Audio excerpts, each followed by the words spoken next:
produzido na medula óssea vermelha. Certo. Função.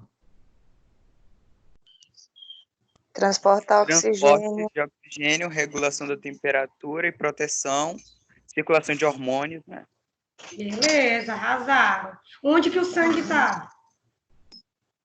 Parabéns.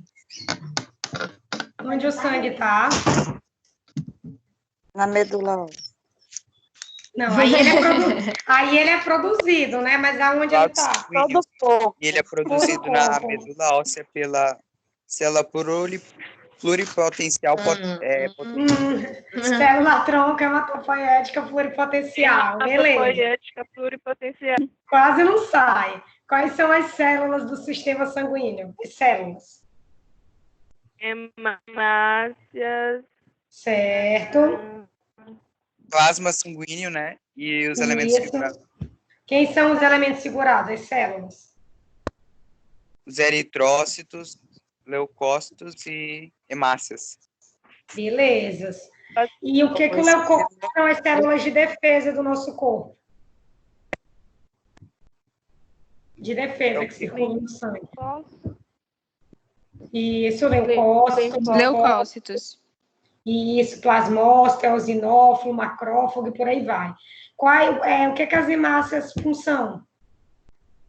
Transporte de oxigênio. Transporte de oxigênio. Como é que elas são reguladas, pelos fatores? São regulados por ácido fólico, né? Isso, ácido fólico. Ferro. Ferro, o que mais?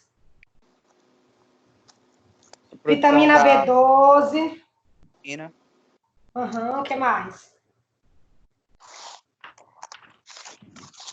Vitamina B12, ácido fólico, ferro. Qual é o hormônio produzido nos rins?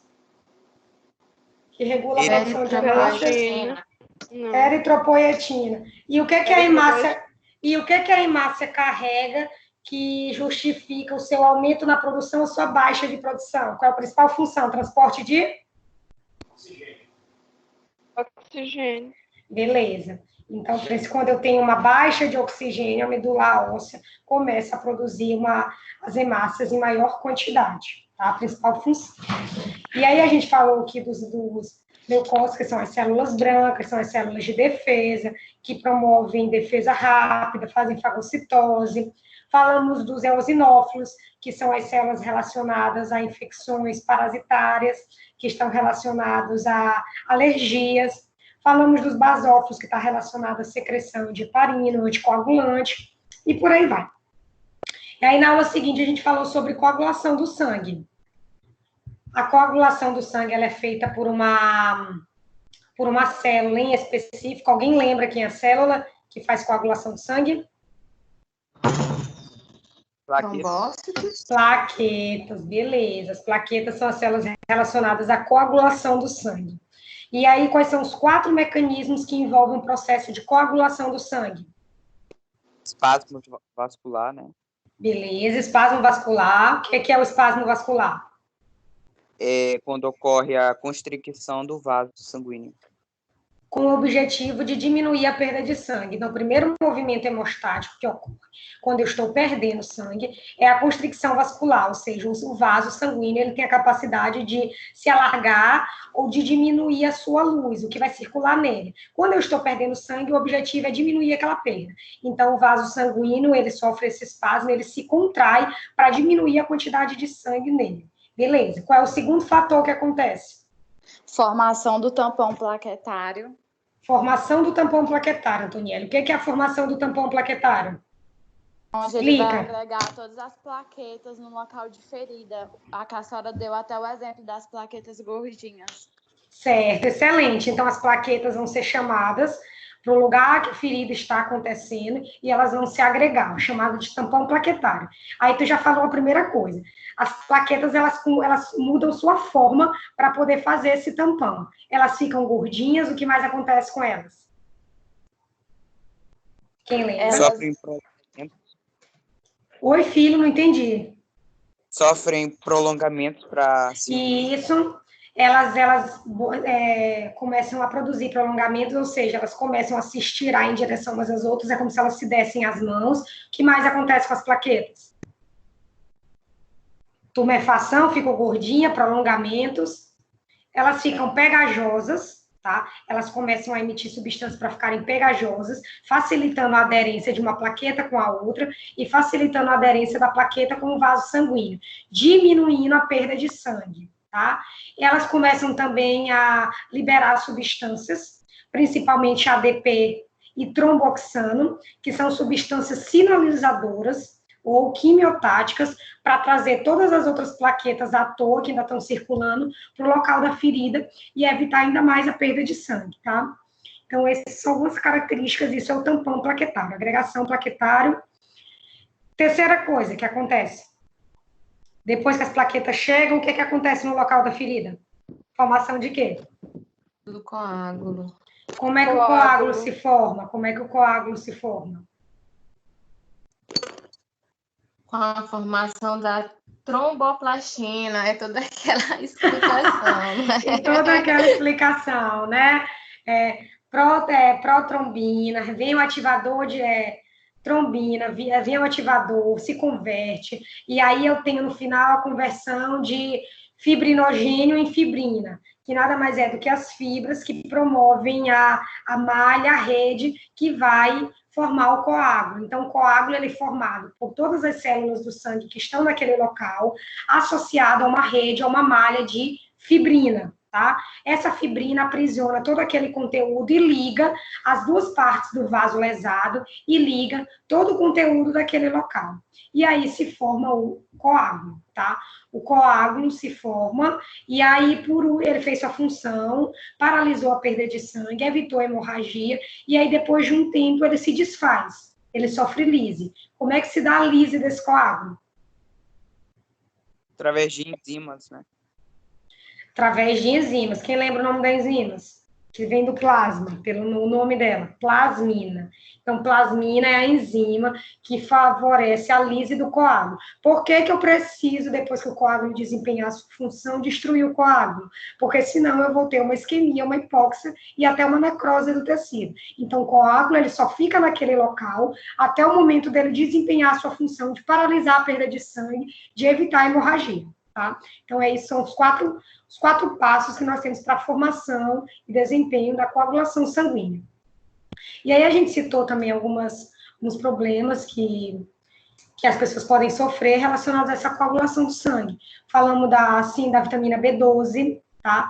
Vitamina K, que é uma vitamina que é sintetizada no nosso organismo, no intestino, tá? Mas também é adquirida através da alimentação. E é o principal um dos fatores relacionados com a coagulação sangue. Então, quando eu tenho problemas digestórios, quando eu tenho baixa produção de vitamina K, eu vou ter problemas na coagulação sanguínea. Falamos também sobre a hemofilia, que é um defeito genético, tá? Em que a pessoa também tem defeitos nos fatores de coagulação. E com esse defeito, pequenos traumas geram arroxeamentos na pele, tá? E também dificultam a coagulação do sangue. E aí falei para vocês que nós temos que ter cuidado com esses quadros dentro do consultório, porque procedimentos que invasivos, extrações, protocolos de implante, por aí vai, são procedimentos um pouco demorados, que vão envolver a perda de sangue, e a gente pode ter complicações dentro do consultório. E aí a gente fica todo o tempo em contato com o médico para poder ver se vai ser necessário ou não fazer a suspensão da dose do anticoagulante, ou se a pessoa vai precisar tomar fatores coagulantes, ou se a gente vai usar só manobras hemostáticas e por aí vai, tá? Então, os pacientes que tomam anticoagulantes são pacientes considerados especiais. Então, fizemos aqui um apanhado do que a gente viu nas últimas aulas sobre sangue. Hoje nós vamos conversar um pouquinho sobre coagulação, sobre os mecanismos de grupamento sanguíneo, principalmente o grupo OAB e o fator RH, tá? Vamos falar um pouquinho sobre o processo de transfusão de sangue, tá? Então, é uma aula uma aula curta, mas é uma aula que exige um pouquinho de vocês, concentração, porque perder o feedback, vocês podem perder a explicação, vocês podem se confundir entre OAB e por aí vai, tá? Então, compartilhar com vocês. Alguma dúvida sobre as outras aulas? Ou está tudo tranquilo? No final da aula também eu vou apresentar para vocês a prova e vou corrigir a prova com vocês, tá bom? Que a gente ainda não fez isso. Tudo tranquilo com vocês? Tem gente que só está online aí com o nome. Sim, Sim, tudo bem? tudo ok. Tudo bem? Gente, cadê Cléo que não falou nada hoje, hein? Certo. Na hora. Estou bem aqui olhando para você, meu amor. Ah, tá, tu não Bom dia para todos. Você não falou nada. Aí, Deixa eu marcar quem tá online aí. Só Sumara, lhe ouvindo, Adriana, minha princesa.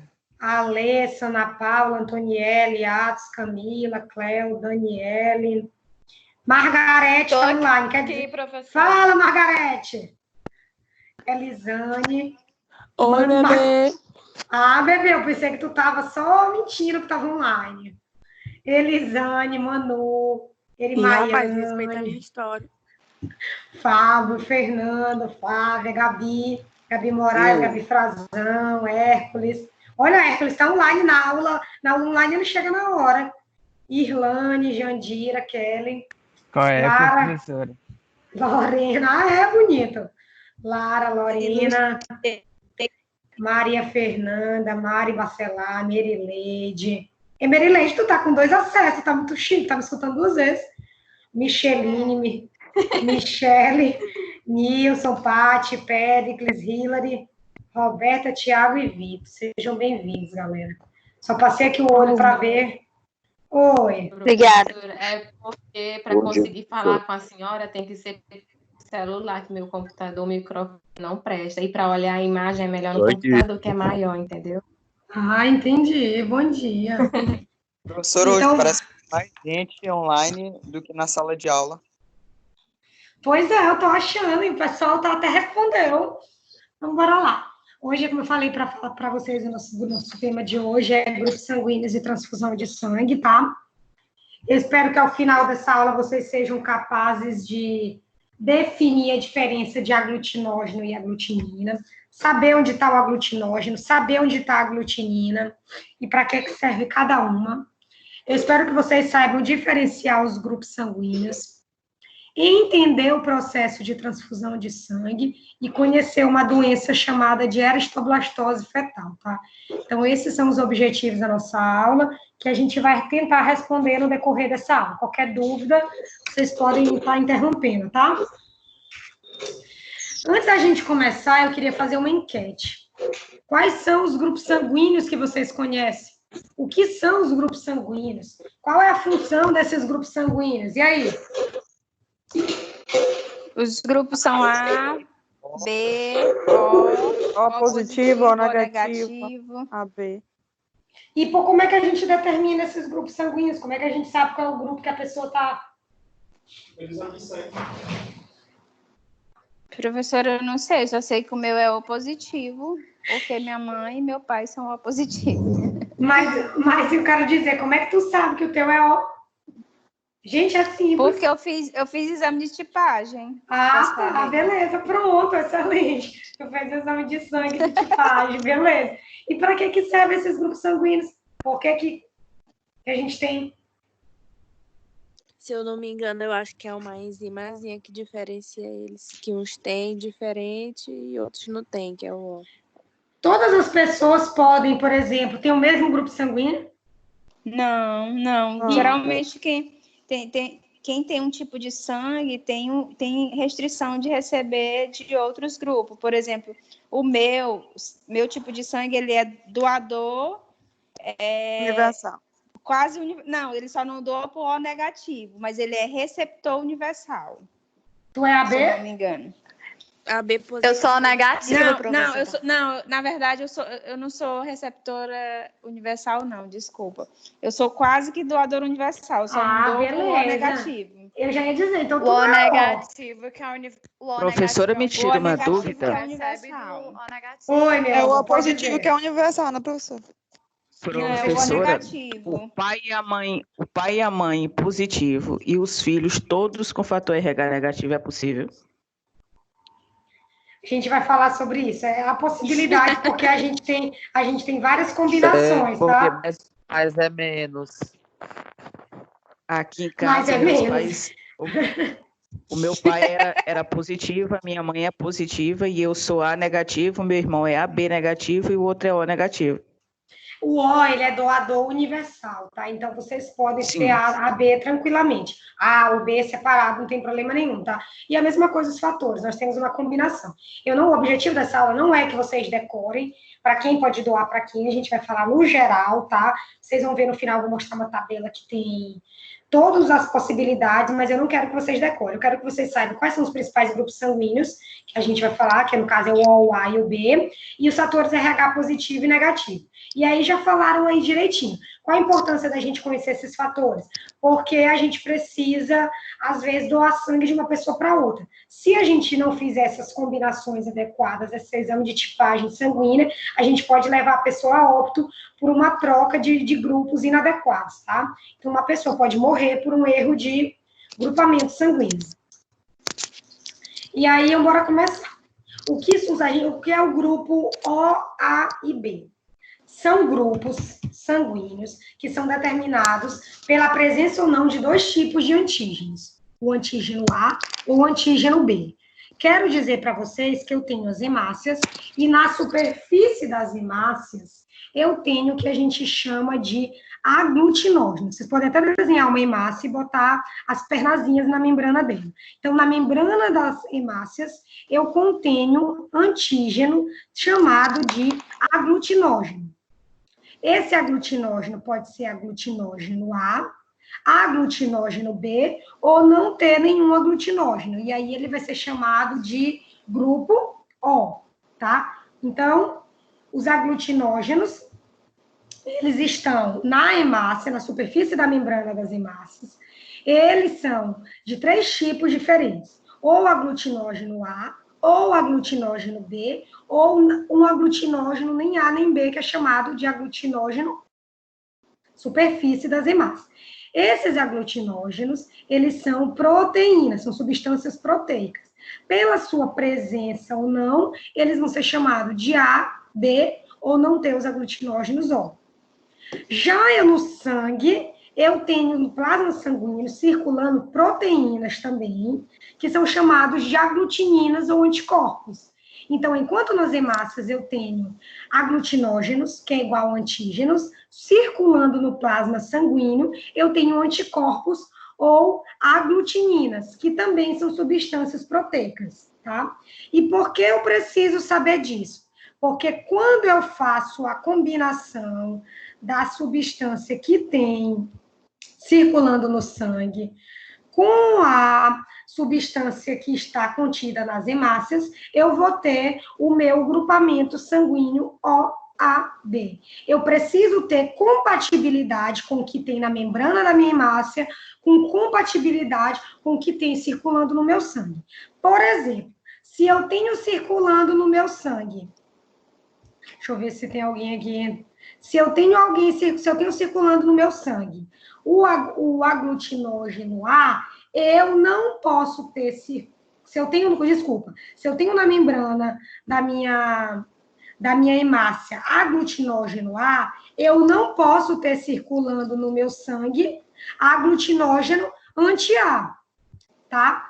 Se eu tenho na membrana da minha hemácia aglutinógeno B, eu não posso ter circulando no meu sangue anti-B, porque senão o que vai acontecer, eu vou gerar uma ruptura, uma lise dessa hemácia e a pessoa vai morrer, porque essas hemácias vão começar a se romper, vão sofrer lise e vão precipitar no fundo do vaso e a pessoa vai morrer.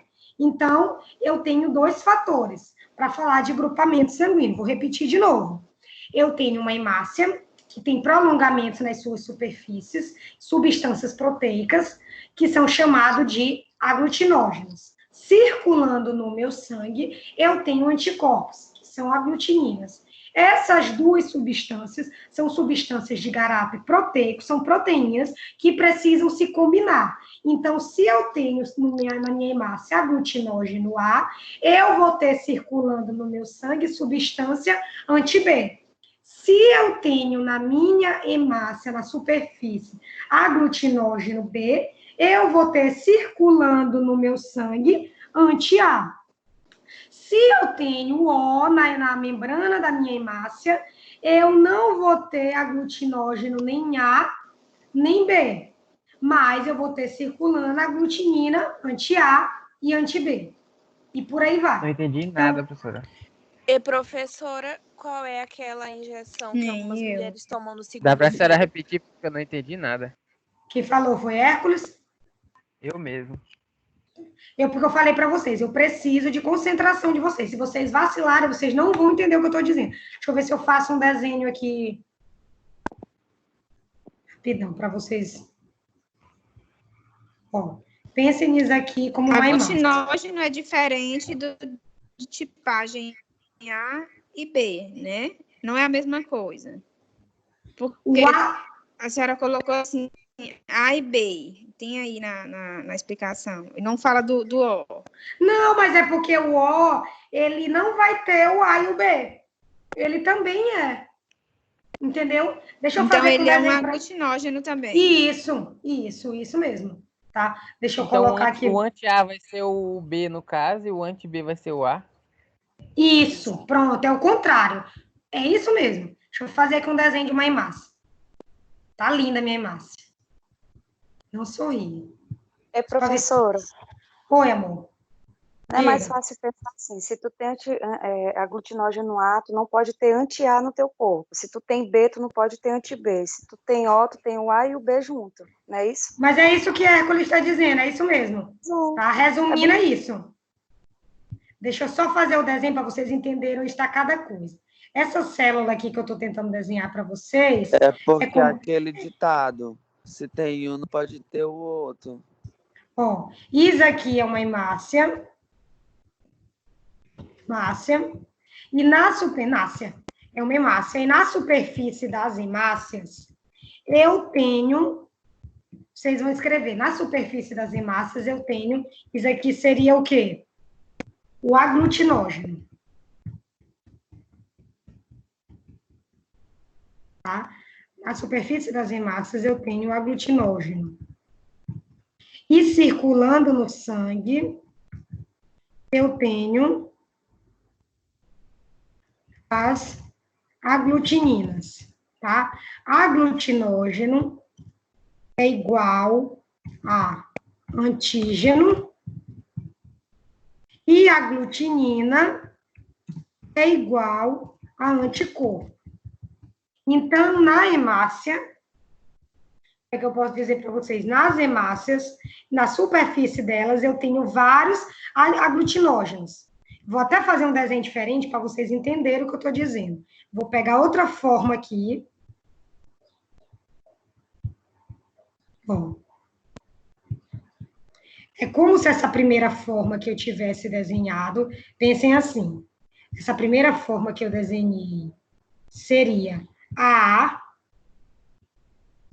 Então, aqui seria o tipo o A, aqui seria o B, e aqui seria o O. Vocês conseguem ver que são formas diferentes. Significa que cada um vai se ligar com formas semelhantes que estão circulando no sangue.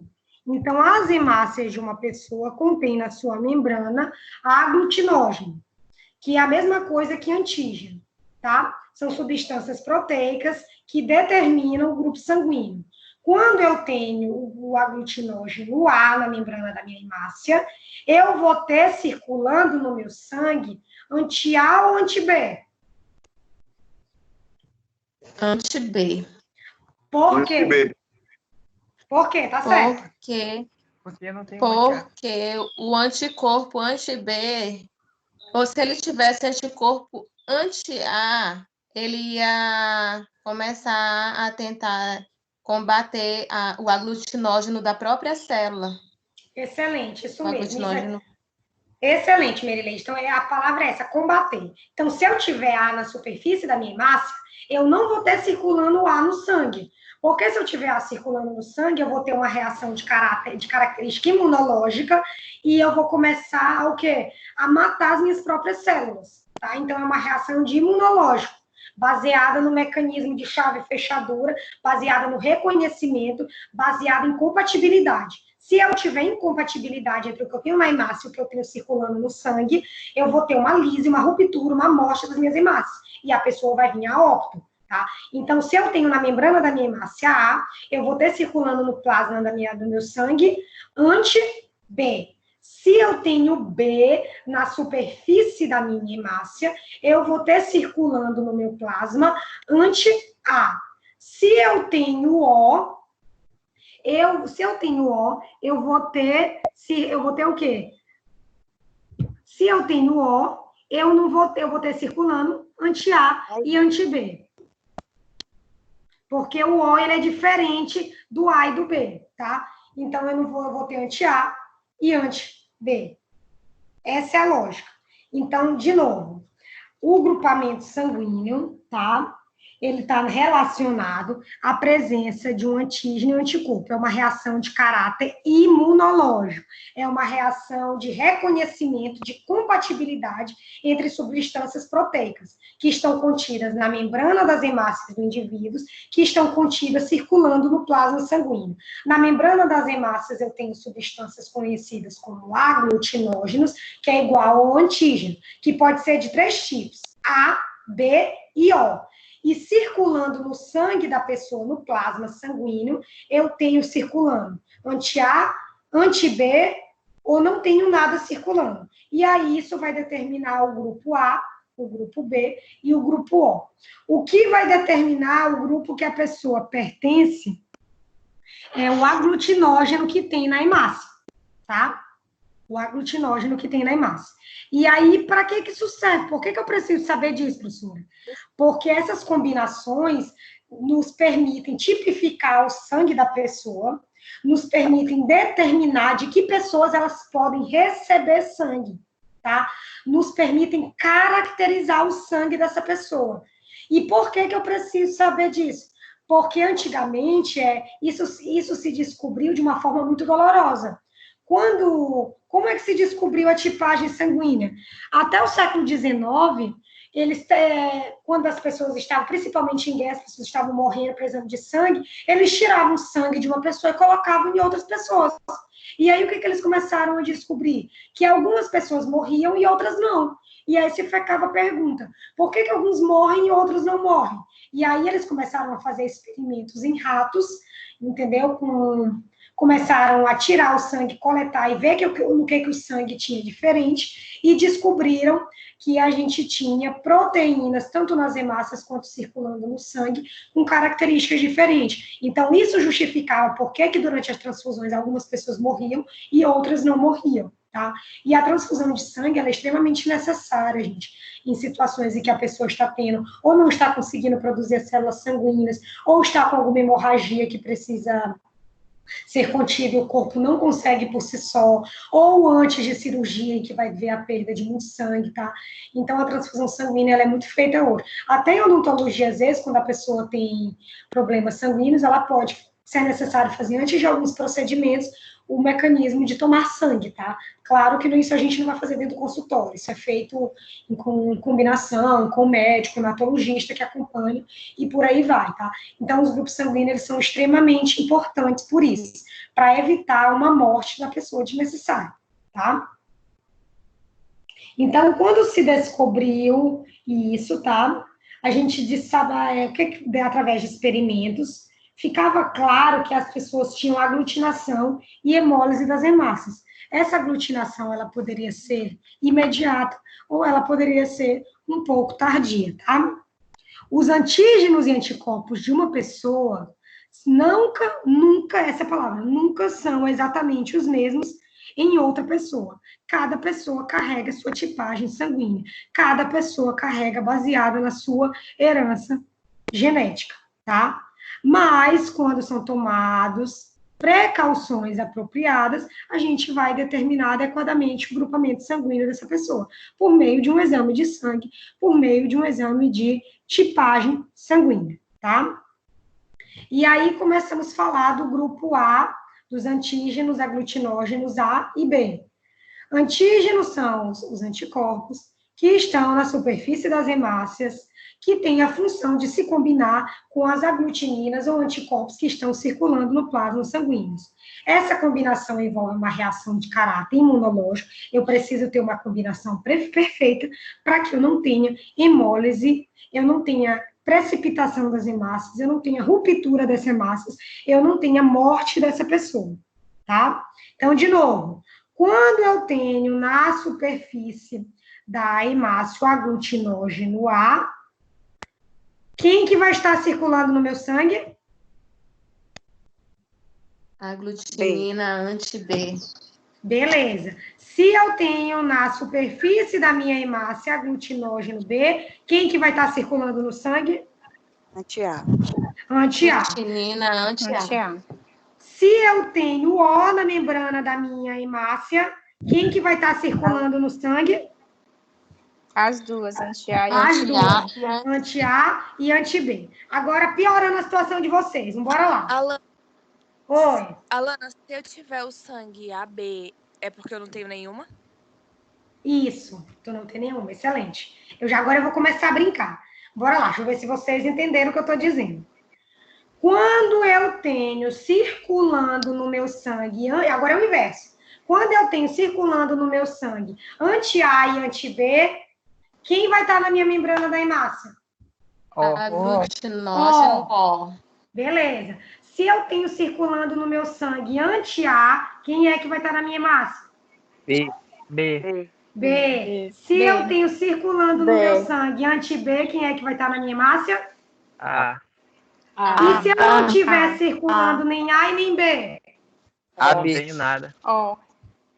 Não, AB. Então, vocês vão agora para... Acho que agora eu vou repetir várias vezes isso. Agora vocês vão adicionar mais uma caixinha na hemácia de vocês, que é como se fosse o AB.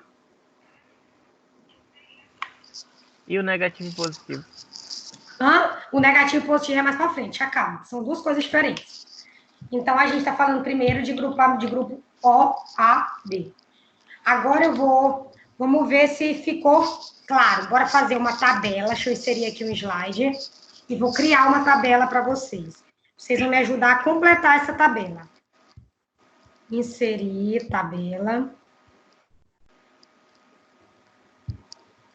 Vai. Vamos lá.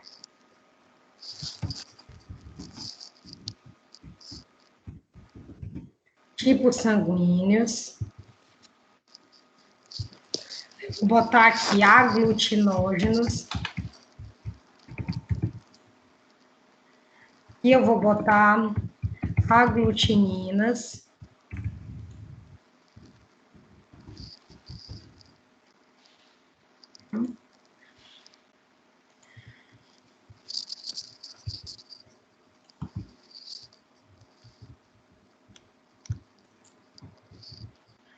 Deixa eu só ajeitar aqui, design.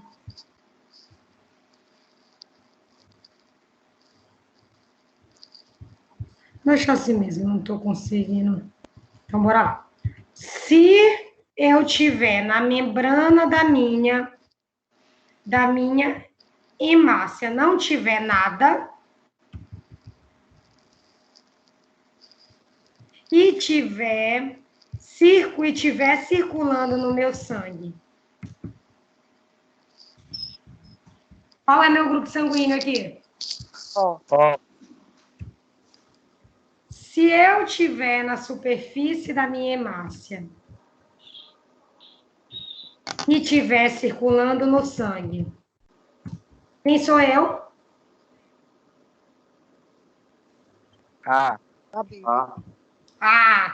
Se fosse AB, eu não poderia ter nem anti-A nem anti-B. Presta atenção. Se eu tiver na superfície da minha hemácia B e tiver circulando no sangue, quem eu sou? B. Agora o inverso. Se eu tiver esse tipo sanguíneo, quem que eu vou ter circulando no sangue? Nenhum. Não vai ter. Beleza, nenhum, tá certíssimo. É isso mesmo, tá? Então, resumindo, o tipo sanguíneo OAB, ele é determinado pela presença do aglutinógeno, do antígeno, que está presente na minha hemácia. E aí, o meu corpo vai produzir, de acordo com isso, os anticorpos necessários para ter compatibilidade, tá? Então, deixa eu anotar isso para vocês, bora. Quem determina grupo é o... E professora, eu não tenho anticorpos pro A e B afetam alguma coisa no meu sistema? Não, minha filha, claro que não. Para de doidice. É só uma combinação, não tem dizer que tu tá ruim, não. São possibilidades de combinação. Ó, a outra. A bichinha já tá com problema, tu ainda diz isso, tá? Minha amiga. Ai, que amiga nojenta tu é. Aí o corpo né? De falar português, né? O corpo produz as aglutininas. Professora, Oi. Daniela e Kelly estão dizendo que não estão conseguindo entrar na aula. Acabei de olhar aqui. Não tem ninguém na sala de espera, não. Eu tô na Kelly, eu acho que eu já aula vou... há muito tempo. Eu acho que a gente... Muito tempo não, chegou para mim agora. Então, vai lá. Mas eu tô há muito tempo conversando com a Lana.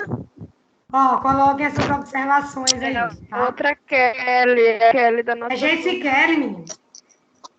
Já entrou aí, tá? Então, bora agora com essa tabela brincar. Copiem essa tabela. Tá? E aí, bora brincar lá o que acontece. Que tipo de substâncias são as aglutininas e o aglutinógeno? Peraí, professor, deixa eu copiar, peraí. Então vai, embora, copia. São proteínas. Deixa Micheline Gleuca copiar e eu vou começar a perguntar para vocês. Eu já vou bombardear vocês. Vocês estão pensando que vocês vão escapar? Peraí, professorinha. Professora. Oi. Esses slides já estão lá na seção 2, né? Já estão lá de mesmo. Vitor pediu para me avisar que a internet dele caiu e ele está tentando, mas não consegue. A internet não está segurando, tá? Ele vai pegar... De boa, beleza. Espera ele pegar a gravação depois, tá? Obrigada, professora. De nada, amor. Então, de novo, enquanto vocês estão copiando. Na superfície das minhas hemácias, eu tenho 4 tipos de receptores, na verdade. Né? Eu tenho 4 tipos de receptores. Eu tenho o receptor A, o receptor B, o receptor AB e o receptor O, tá? Aglutinógeno é um antígeno que fica na superfície da minha hemácia. É uma substância proteica. Pela presença ou não dele, eu vou ter os grupos sanguíneos. Quando o grupo A é determinado pela presença do aglutinógeno A. O grupo B é determinado pela presença do aglutinógeno B. O grupo AB é determinado pela presença do aglutinógeno A e do aglutinógeno B ao mesmo tempo. O grupo O, não possui nenhum aglutinógeno na sua superfície de membrana. Já circulando no sangue, no plasma sanguíneo, eu tenho as aglutininas, que são os anticorpos. Também são substâncias proteicas que, pela sua presença ou não, nós vamos determinar que anticorpo a gente vai produzir. Se anti-A, se anti-B ou se nenhum, tá? E aí, quando eu tenho o grupo sanguíneo O, eu não tenho nem receptores A, nem receptores B nas membranas da minha hemácia. E aí, eu vou produzir anti-A e anti-B. Quando eu tenho o grupo sanguíneo A, eu tenho na superfície das minhas hemácias aglutinógenos A. E eu vou ter circulando no meu sangue anti-B. Quando eu tenho o grupo sanguíneo B, eu tenho na superfície das minhas hemácias o aglutinógeno B. E eu vou ter circulando no sangue anti-A. Quando eu tenho a tipagem sanguínea AB, eu vou ter circulando no sangue o A e o B. E não vou produzir nem anti-A, nem anti-B. Vamos agora ver se vocês entenderam o que eu estou dizendo. Qual é o grupo sanguíneo que tem circulando no sangue anti-A? O B. B. Qual é o grupo, o O, ele tem anti-A e anti-B? Sim. Sim. Sim. O B tem circulando no sangue anti-B? Não. Não. Não. O AB tem anti-A e anti-B circulando? Não. Não. Qual é o Não. grupamento sanguíneo que eu não tenho nem anti-A nem anti-B circulando? Ó.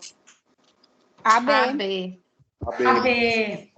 O O está relacionado à hemácia, presta atenção. Esse aqui é para... Antígeno. Isso, né? antígeno.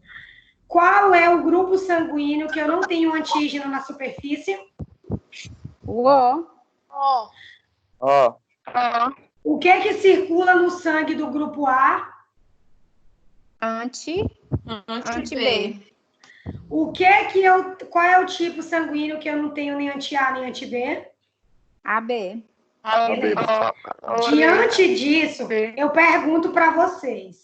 Quem é, olhando essa tabela, quem é o doador universal? Quem que pode dar para todo mundo? Ó. O O. Por que que o... Não, sem fator RH, só o O. Por que que ele pode dar para todo mundo? Porque ele ele não não tem nenhuma das... Porque ele tem anti-A e anti-B. Porque se a pessoa tiver anti-A e anti-B, não vai reagir com a hemácia que foi doada. Beleza. Porque não tem. Excelente, não vai reagir com a hemácia que foi doada. Então, o O, ele é considerado doador universal, tá? E aí, quem é o receptor universal? Pode receber de todo mundo. AB. Beleza. Por quê?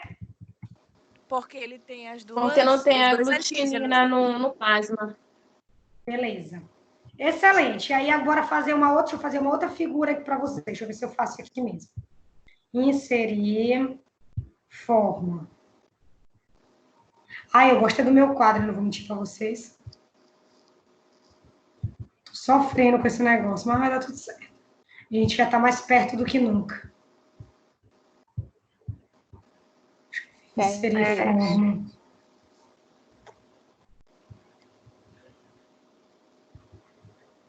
Inserir, vai. Vou botar aqui, ver se você botar um embaixo do outro. Vocês fazerem um...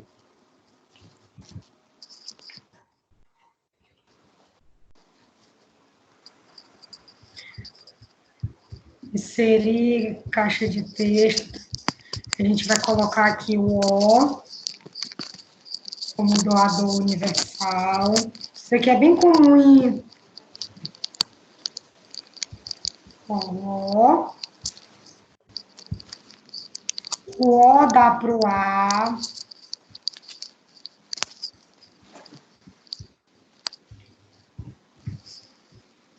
O O dá...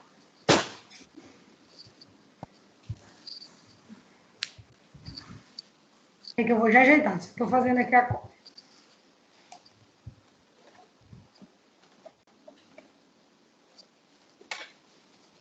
Aí vocês vão botar aqui, ó. A. E. E. A B. Oh, meu Deus, que é B. E aqui é a B. E aí eu vou copiar essa seta. Que é para vocês entenderem que o AB recebe de todo mundo. Deixa ele bem aqui.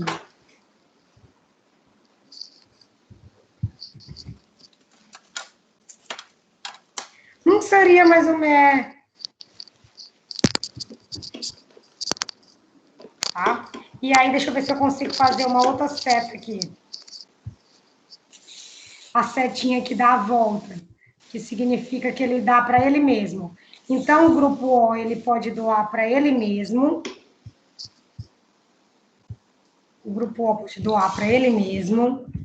O grupo B pode doar para ele mesmo. O grupo A pode doar para ele mesmo. E o grupo AB pode doar para ele mesmo.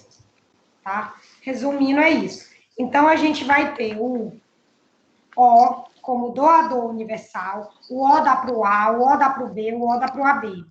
A gente vai ter o AB como receptor universal, ele recebe do A, ele recebe do O, ele recebe do B, tá? Todos os grupos têm capacidade de doar para ele mesmo. Então, o B doa para ele mesmo, o A doa para ele mesmo, o AB doa para ele mesmo e o O doa para ele mesmo. E aí eu vou agora boicotar vocês. Para quem que o B doa? Pro B. E pro B e pro O. O B e para quem? Pro AB. Para quem que o AB doa? Para ele mesmo. Só pro AB. Só para ele mesmo. Para quem que o O doa? Para todo mundo. Pra todo mundo. Para todo. E o A doa para quem? Pro A O A e pro só AB. dá pro A. Só dá pro... Não, pro AB também. Pro A e AB. Pro A e AB, tá? Então, façam esse esqueminha aí para vocês, tá? Então, por que vocês precisam saber disso? Tipificar o sangue da pessoa, reconhecer como é que se dá o mecanismo de transfusão de sangue, tá? Apesar da gente não fazer isso muito prática, tá? Mas a gente precisa conhecer isso. Precisa entender que isso é uma reação imunológica, baseada no mecanismo de chave e fechadura, baseada numa compatibilidade entre as substâncias que estão na minha hemácia, na superfície da minha hemácia, com a substância que está circulando no meu plasma sanguíneo, tá? Então, se meu grupo sanguíneo é A, eu vou ter circulando o anti-B. Se meu grupo for B, eu vou ter circulando o anti-A. Se meu grupo for O, eu vou ter anti-A e anti-B. Se meu grupo for AB, eu não vou ter nenhum dos dois, tá? Então, é isso que a gente precisa saber. E agora, bora ver se vocês entenderam de novo. Perguntas para vocês. A glutinina tá onde? No plasma. No plasma. No plasma. No plasma. A glutinógeno tá onde? Na superfície. Nas membranas das Na hemácias. superfície das hemácias, beleza. Se eu tenho anti-A, qual é meu grupo sanguíneo? B. Se eu tenho anti-A e anti-B? O. Se eu não tenho nenhum? AB. AB. AB. Se eu tenho na membrana da minha hemácia, aglutinógeno A, qual é meu grupo? A. Se eu tenho AB? AB. AB. Se eu não tenho nenhum? Ó. Ó, prestem atenção, ó. Prestem atenção no que eu estou perguntando, porque vocês ainda estão confundindo a glutinógeno com a glutinina, tá? O que vai determinar o meu grupo sanguíneo é o que está na minha hemácia. Então, se eu dizer que na minha hemácia tem A, é lógico, eu sou A. Agora, se eu dizer que circulando no meu sangue tem anti-B, eu sei que é o contrário do meu sangue. Vai ser A, tá? Só prestem atenção nisso, memorizem essas palavras, tá? Isso aqui é um exercício. Vocês vão fazer essa tabela 1000 vezes e vão ficar brincando. Então, bora ver. A última. Tem um anti-B circulando no meu sangue. Quem eu sou? A. Tenho aglutinógeno A na minha hemácia. A. Tenho anti-A e anti-B circulando. Que grupo eu sou? O. Ó. Tenho aglutinógeno B na minha hemácia. Quem eu sou? B. AB. Produzo anti-A. Quem eu sou? B. B. C. Vocês estão todos doidos agora. Quem é? Eu queria nem sorrir. Ficaram tudo doido. Ela gosta de deixar a gente bugada. Quem é o meu receptor universal? AB. AB. Receptor. Quem que vai estar circulando no sangue de AB? Nenhum. Beleza. Quem é o doador universal? O. Quem que vai estar circulando no sangue do universal? Anti-A e Anti-B. Por que eu preciso saber isso? Para não haver lista Para das a hemácias. transfusão sanguínea. Na hora da transfusão. Beleza. Que tipo de reação envolve isso? É uma reação o quê? Chave fechadura. Imunológica, chave fechadura, beleza. Quem que está na superfície das minhas hemácias? Aglutinógenos. Os antígenos. Antígenos aglutinógenos. Quem que está circulando no meu sangue? Aglutinina. Aglutinina. E aí eu pergunto para vocês, quando eu vou doar sangue, eu estou doando aglutinógeno ou aglutinina? Ou tudo? Aglutinógeno. De tudo. A aglutinina vai estar no sistema imune da outra pessoa, não é? Yes. Tá? Mas vocês estão doando tudo, gente. O sangue vocês estão doando as hemácias e vocês estão doando o plasma, tá? É por isso, é só uma brincadeira para vocês. É por isso que é importante a gente saber a tipagem, tá? Estão vivos, sobreviveram? Sim. Então, deixa eu ver o que tem mais aqui. Isso aqui a gente... Oi, meu amor. Então, bora seguir, tá? Aqui a gente já falou isso aqui, já até adiantei para vocês, tá? Mas se quiserem copiar, antígenos é igual a aglutinógenos, antígeno está na superfície da membrana da hemácia, anticorpos são chamados de aglutininas, e eles estão circulando no plasma sanguíneo, na parte líquida do sangue. Toda vez que eu não tiver aglutinógeno na membrana da minha hemácia, o grupo vai ser O. Quando eu tiver apenas o A, o meu grupo vai ser o A. Quando eu tiver o B, o meu grupo vai ser o B. Quando eu tiver o A e o B, o meu grupo vai ser o AB. Cada grupo sanguíneo, isso aqui também vocês já sabem, vai carregar anticorpos contra os antígenos que ele não possui. Ou seja, se minha hemácia tem o grupo A, eu vou ter que, não posso produzir anti-A, porque senão a hemácia vai ter uma lise. Então, eu produzo o grupo contrário, anti-B. Se na minha hemácia eu tenho o B, eu vou produzir o grupo contrário, anti-A. Se eu tenho o O, eu não tenho nem o A e nem o B, eu vou produzir anti-B.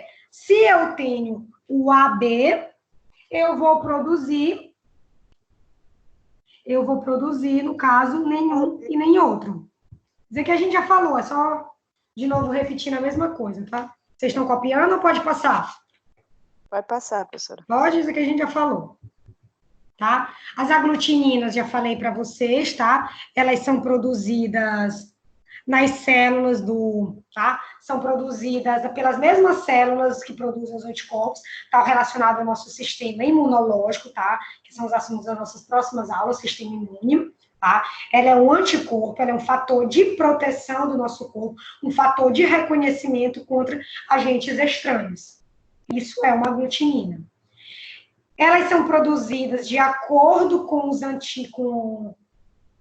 antígenos que eu não tenho nas hemácias, relacionada ao A, ao B, ao AB ou à ausência deles, e eles também têm uma característica legal. Então, o nosso corpo, ele é capaz de produzir essas aglutininas, tá? A gente produz, mas essas aglutininas, elas também chegam ao nosso corpo de outra forma.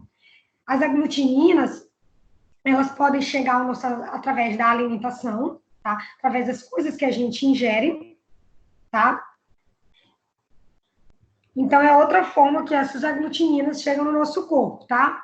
Aí a gente pode se perguntar, por que essas aglutininas são produzidas em indivíduos que não têm substâncias antigênicas em suas hemácias? Aí a resposta é porque o que acontece? A gente pode ingerir esses antígenos de outra forma, através da alimentação, através do contato com bactérias, com vírus e de outras maneiras, tá? Então, apesar da gente não ter o B, por exemplo, a gente é do grupo A. Apesar de eu não ter o B na superfície das minhas hemácias, eu preciso produzir o anti-B, porque esse B ele pode entrar no meu corpo de outra forma. Ele pode entrar através da ingestão de alimentos com esse B, através de alimentos, e ele pode entrar através de contatos com vírus, com bactérias, com fungos e por aí vai, tá? Então, isso desencadearia uma resposta imunológica. Então, essa é a resposta por eu ter circulando no meu sangue anti-B, porque o B pode entrar no meu corpo por outras formas, que não através da produção do corpo. Entra pela alimentação, entra através do contato com vírus e bactérias.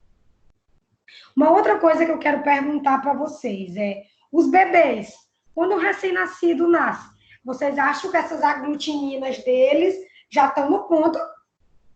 Não. Não? Não. E aí, como é que surge isso, então? Aí vai entrar aquela questão da imunidade inata e ativa, é isso, professora? Isso, Passiva. excelente. Isso, a imunidade inata e imunidade adquirida. Imunidade inata, a gente nasce com ela, são as barreiras de proteção que já vêm no nosso corpo. A pele, o suco gástrico, os pelos, são barreiras inatas, tá? E aí eu tenho as barreiras adquiridas com o tempo.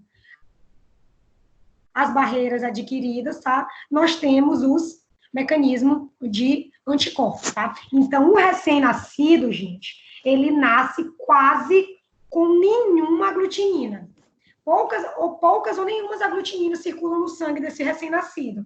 E aí, à medida que ele vai tendo contato com o ambiente externo, ele começa a produzir essas aglutininas, tá? Então, é por isso que a gente tem que ter cuidado com o recém-nascido. Ele não tem nenhuma proteção quase no corpo dele, tá? Então, isso é legal de você saber. Então, de novo, eu produzo aglutininas contra substâncias que eu não tenho nas minhas hemácias. Por quê? Porque esses aglutinógenos, eles podem entrar ao nosso corpo através de alimentação, através de contato com vírus, bactérias e fungos, e também porque a gente nasce praticamente sem nenhum tipo de imunidade, então a gente produz quase nenhuma aglutinina. Então é por isso que é importante a vacina que a criança tem que tomar nos primeiros, fazer o cronograma de vacinação correto, é importante manter a criança em casa, tá? Porque ela não tem nenhuma aglutinina, e ela pode ter problemas muito sérios, tá? Então, só isso para vocês. Então, vamos lá, posso passar, copiaram? Pode. Posso passar? Professora, E aqui? Oi, meu amor. Sim. eu vou ter que sair agora para entregar o resultado de uns exames, viu? Tranquilo, meu amor. Vá, Tá bom. fique tranquilo, vai dar tudo certo, tá? Até mais.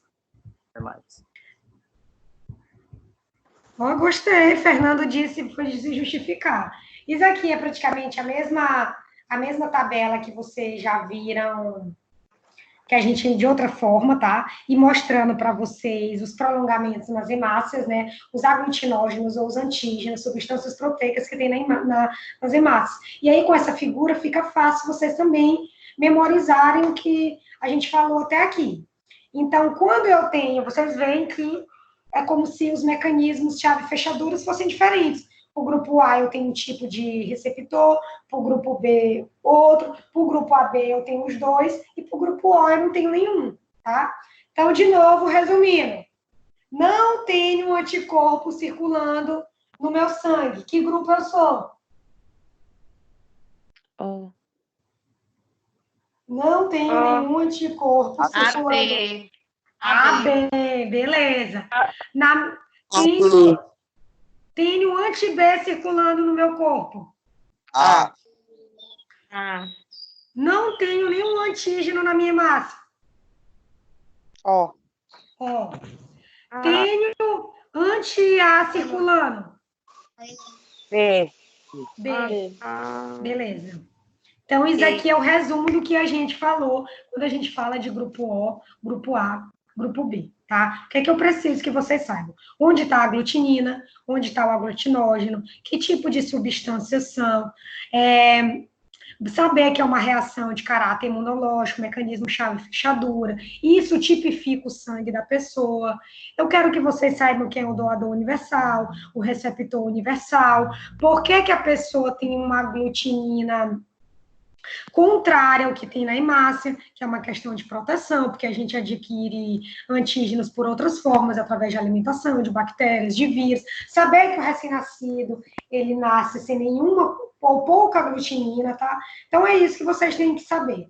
Se quiserem mais a fundo, isso aqui, na verdade, é um geralzão sobre tipagem sanguínea, tá? Tiraram o print da tela ou ainda estão desenhando? Professora, esse material tem lá disponível, até imprimir. Pois é, mas é porque tem gente que gosta de copiar, então eu vou passar, porque bora lá. E aí, isso aqui eu já falei para vocês. Por que que é importante saber isso? Porque durante um processo de transfusão de sangue, eu tenho que ter uma compatibilidade entre o sangue que a pessoa vai receber, tá? Isso acontece. Então, o que aconteceria se eu pegasse uma aglutinina anti-A e misturasse com uma hemácia que contém aglutinógeno A, tá? A primeira coisa que ia acontecer é o que eu quero explicar para vocês. Uma mesma hemácia, ela contém vários sítios de ligação para o que está circulando no sangue. Então, eu vou ter vários mecanismos de chave e fechadura na mesma hemácia. Se eu tiver na minha hemácia A, se a minha hemácia for do tipo A, e eu estiver circulando anti-A, eu vou levar um processo de fixação dessas hemácias. Essas hemácias, ao invés de elas continuarem no sangue circulando, elas vão começar a se grudar uma com a outra, tá? Elas vão iniciar um mecanismo de fixação. E aí, mais hemácias vão chegando, elas vão se fixando, se juntando, cada vez se juntando mais, vão se aderindo, e isso vai gerar uma aglomeração de hemácias no local. Uma vez essas hemácias aglomeradas, elas vão entupir os vasos, começar a entupir os vasos. E nisso que elas entopem os vasos, a pessoa vai ter um problema no processo de circulação. Aí, daqui a pouco, o sistema imunológico começa a reconhecer aquela aglomeração de hemácias, aquele entupimento no vaso, começa a mandar mecanismos de células que vão realizar a fagocitose. Vão mandar fagócitos, vão mandar leucócitos, vão mandar macrófagos e por aí vai. E aí, isso vai se iniciar um processo de reação imunológica.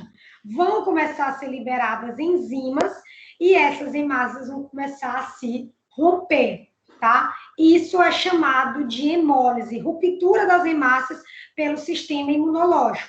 Então, a hemácia reconhece que ela tem, a hemácia do A reconhece que tem anti-A circulando, todas as hemácias começam a se unir, começam a se aglomerar, isso gera um entupimento dos vasos, isso desencadeia uma reação para que as células de defesa venham para aquele local. As células de defesa iniciam um processo de fagocitose, de comer essas hemácias e de liberar enzimas proteolíticas para poder romper aquelas hemácias, tá?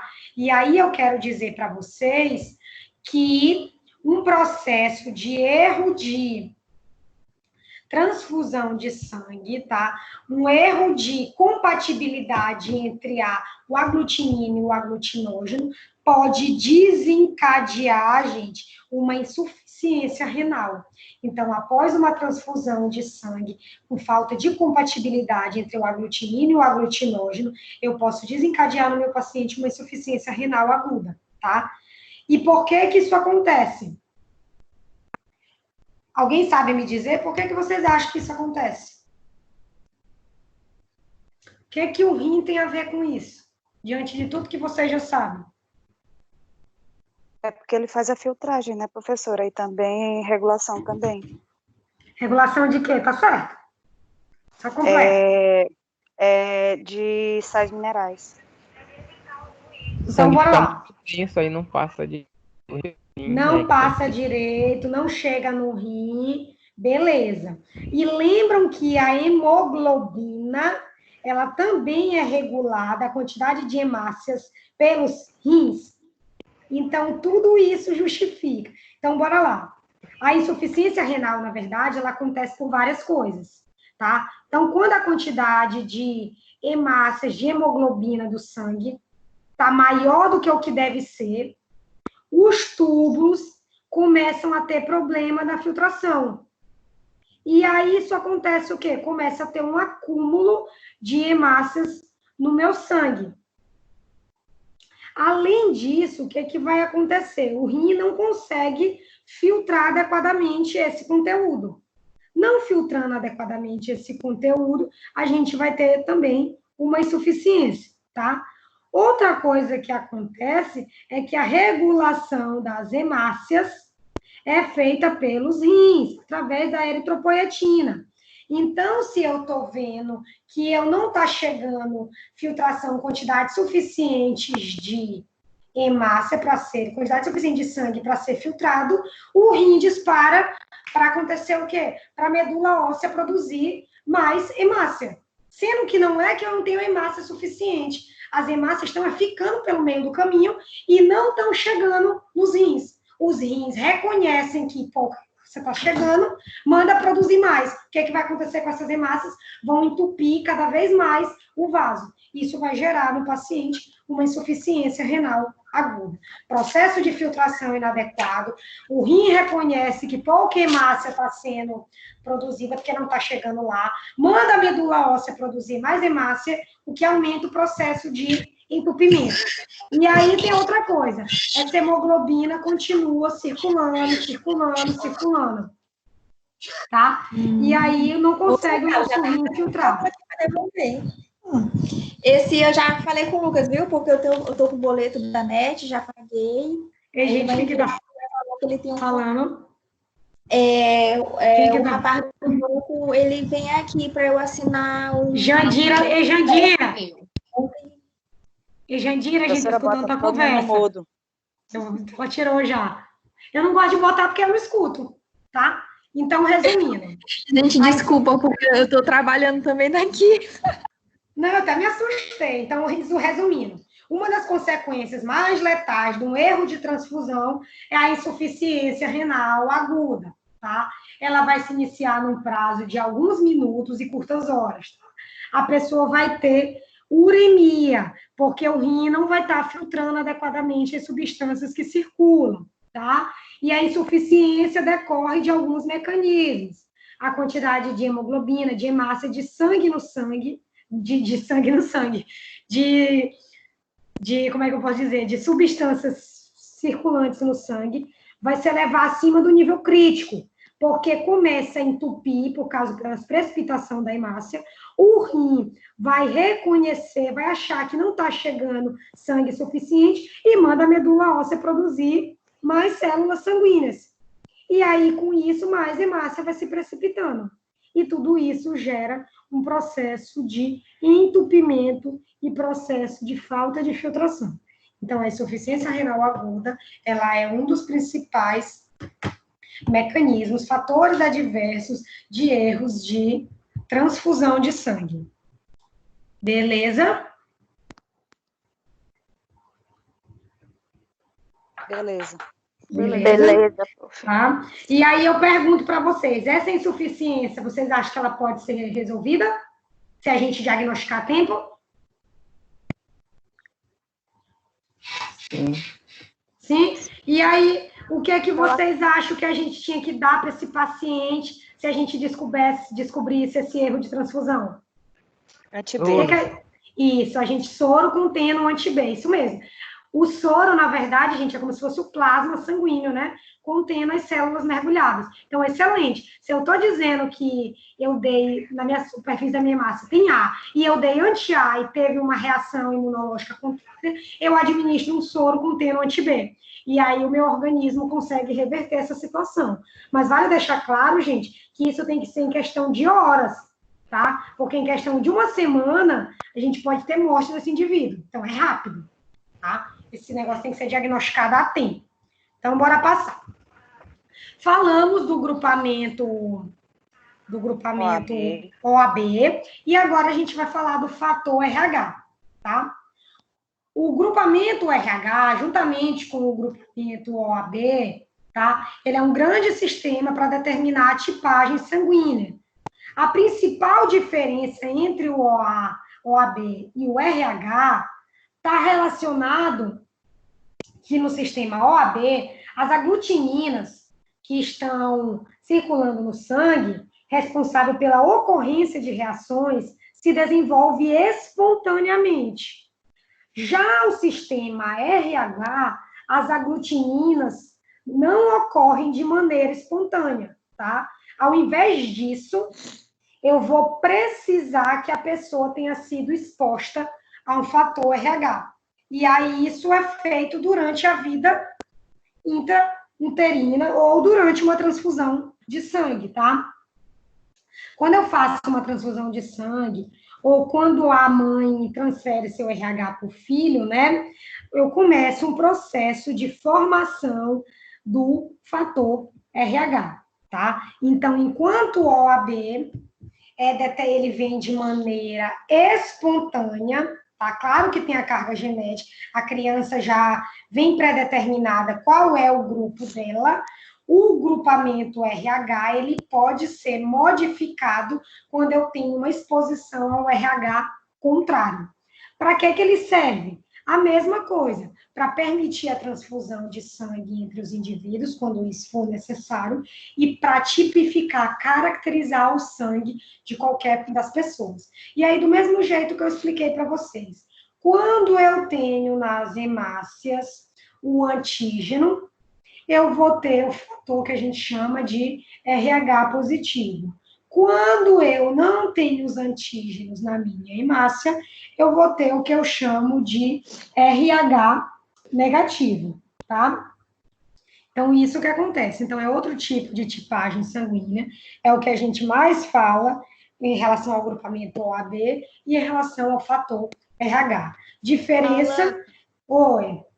Tipo assim, uma mulher ela é A positivo e ela tem um filho B negativo, o primeiro filho. Certo. Aí no segundo filho ela tem outro filho B negativo. Por que ela tem que tomar aquela injeçãozinha? Justamente porque daí explica o que eu estou te falando do contato. Por exemplo, a mãe e o filho têm fator RH diferente. Na primeira exposição, a mãe consegue controlar com seus anticorpos, ela consegue controlar o RH diferente. Mas numa segunda exposição, a reação vai ser mais forte. E ela pode vir a óbito por isso, ou então a criança. E aí, o que acontece? Ela precisa tomar a injeção.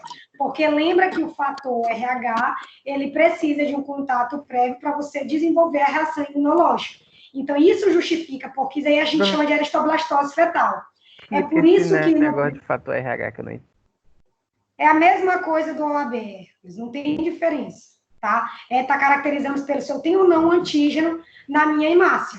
Se tu entender o OAB, o RH é a mesma coisa. Então, eu tenho um antígeno, eu sou positivo. Eu não tenho um antígeno na minha hemácia, ele é negativo.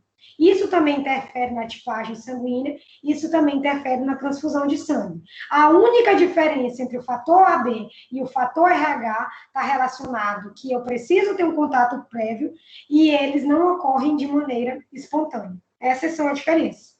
E aí isso fica bem claro quando a gente fala de eristoblastose fetal, tá?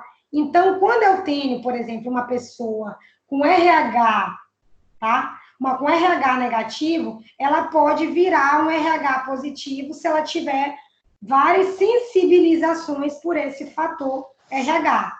Então, a transfusão de sangue numa pessoa RH positivo, numa RH negativo, que nunca tenha tido uma exposição prévia, não vai gerar nada imediatamente. Mas se uma RH positivo, na segunda vez, for colocada numa pessoa RH negativo, ela pode ter depois uma reação potente, tá? Então, isso explica que o fator RH, ele precisa de um contato prévio, tá? Professora? Oi. Professora, deixa eu só dar aqui uma curiosidade para vocês. Minha cunhada, ela fez várias fertilizações, né, in vitro, e ela sempre engravidava, só que ela abortava. Aí ela foi para São Paulo, Campinas. Chegando lá, o médico tirou sangue do marido dela e foi detectado, diagnosticado que ela, na verdade, o organismo dela reconhecia não os fetos, né, mas o zigoto como um corpo estranho. E aí o organismo absorvia ou então expulsava. E aí foi tirado o sangue dele, foi colocado nela por 3 meses consecutivos, com intervalo de 60 dias, se não me engano, era 45 dias. Aí a cada 45 dias ela ia para Campinas fazer essa vacina. E aí ela teve as crianças. Pois é. Porque o esperma, porque, assim, que eu entendo, né? O esperma, como é uma modificação do sangue, quando havia o zigoto, o organismo dela ia e reconhecia como corpo estranho. Isso ela fez 7 vezes. Aí, na 8ª, foi que ela conseguiu segurar os bebês depois dessa vacina. É tanto que meu cunhado até brinca, ele disse, tu ficou melhor porque tu tem meu sangue agora. Não, é isso mesmo. Isso é um processo excelente, Micheline. Isso é um processo de sensibilização, de resposta imune. É como se fosse, por exemplo, uma alergia. Quando você descobre, grosseiramente falando, quando você descobre que você está iniciando um processo alérgico, por exemplo, eu comi camarão pela primeira vez e me senti, ficou coçando, fiquei empolada. Foi sua primeira exposição. Seu corpo vai começar a desenvolver anticorpos contra o camarão. Quando você comer uma segunda vez, a resposta vai ser mais rápida e mais potente, tá? Então, você vai precisar de um tratamento imediato ou você morre em poucas horas. É a mesma coisa do fator RH. Quando você não, por exemplo, se seu filho for negativo e a mãe for positivo, na primeira gestação, ela vai conseguir tranquilamente gerar a criança. Com alguns cuidados, mas a criança vai nascer tranquilamente. Se ela tiver uma segunda gravidez com o mesmo fator RH negativo e a mãe for positiva, já vai ser uma reação mais forte, o corpo vai reconhecer aquela criança como um corpo estranho e vai começar o sistema imune querer combater aquela gravidez. E aí a mulher vem a ter um aborto. Ou se a criança nascer, ela pode nascer cheia de sequelas. E aí, um dos mecanismos que se faz é justamente a injeção do fator RH contrário ao da mãe, para poder, na segunda gravidez, segurar essa gravidez e permitir que a criança nasça sem nenhuma complicação. Resumindo, foi isso que Micheline falou pra gente. Então, a gente pega o soro com RH contrário e injeta na mãe, para ela poder ter essa gravidez sem nenhuma complicação.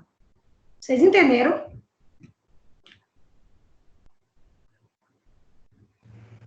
Não. Sim. Professora. Oi. Professora. Pode falar. Que os corpos não ocorrem de maneira espontânea. E quando é que o bebê adquire? O bebê, o feto, ele não já nasce com esse fator RH? Ele já nasce com o fator RH, mas ele vai aumentando a sua exposição de acordo com que ele vai sendo exposto no meio ambiente, tá? Lembra que essas coisas, esses fatores, essas aglutininas, aglutinóides, a gente vai tendo contato durante o nosso contato com o meio externo. Presença de bactérias, de vírus, alimentação e por aí vai, tá? O primeiro contato do bebê é com a mãe e com o pai. Então, ele já vai ter a sua tipagem, mas essa tipagem vai se fortalecendo de acordo com o contato com o meio ambiente, com vírus, com bactérias e por aí vai, tá? Vocês vão entender melhor isso quando a gente falar de sistema imune. Ainda é um pouco confuso, porque a gente ainda não falou sobre isso. Vocês vão ver que quando a gente falar de imune, vai clarear muita coisa na cabeça de vocês, tá? Só quero que vocês entendam. Oi, meu amor, pode falar. Por isso que é importante que quando o bebê é recém-nascido, algumas mães não têm precaução, não têm prevenção, sai com criança. Eu só saí com meu filho depois de todo vacinado. É isso mesmo, é seríssimo. E muita gente não entende, acha que é besteira, entendeu? Justamente por isso. E às vezes que quando eu saía com o Miguel, ele ainda recém-nascido, que precisava, que não tinha com quem ficar, se eu tivesse que ir, vamos supor, no shopping, eu ia no shopping tropical porque era aberto, não tinha ar-condicionado, circulação livre. Então, assim, é mãe neurótica, né? Mas é prevenção. Então, gente, a produção das aglutininas em relação ao fator RH, elas vão sendo feitas de forma lenta. A gente já nasce com nossa predisposição genética, a criança já vem, mas a gente vai sendo exposta às adversidades do nosso meio ambiente, bactéria, vírus, alimentos e por aí vai, tá? Quando tiver uma segunda exposição a essa aglutinina, o que vai acontecer?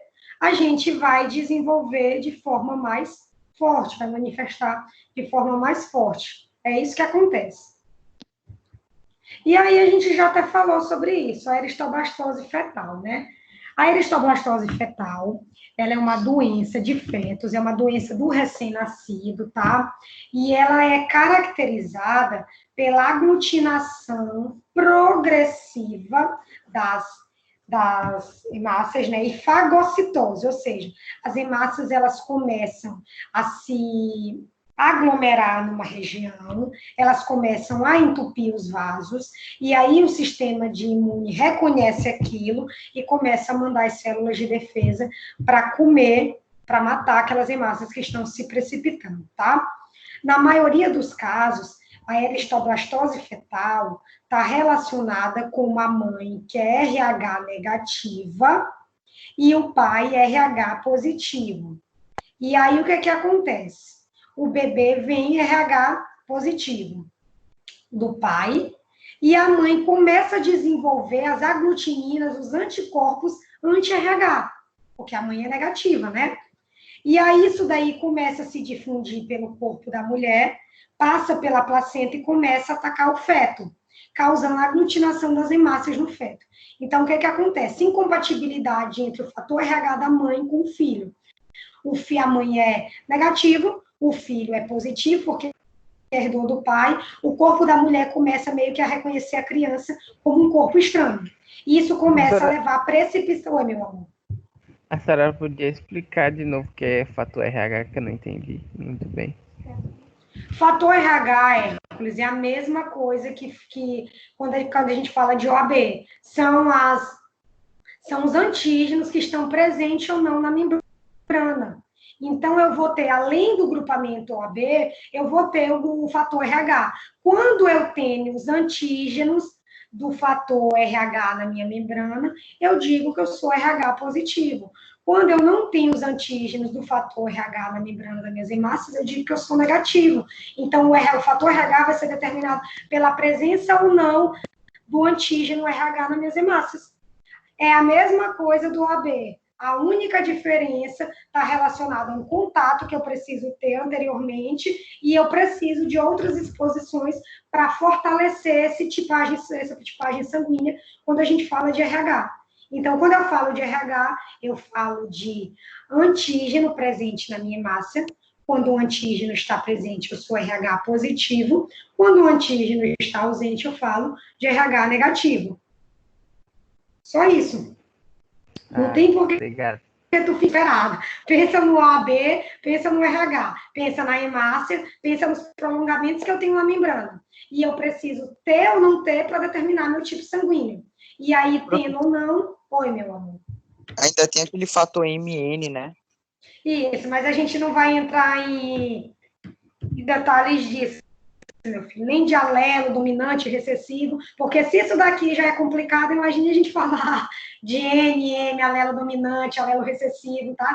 Então, isso aqui é só um geralzão. Existem outros fatores que vão determinar, sim.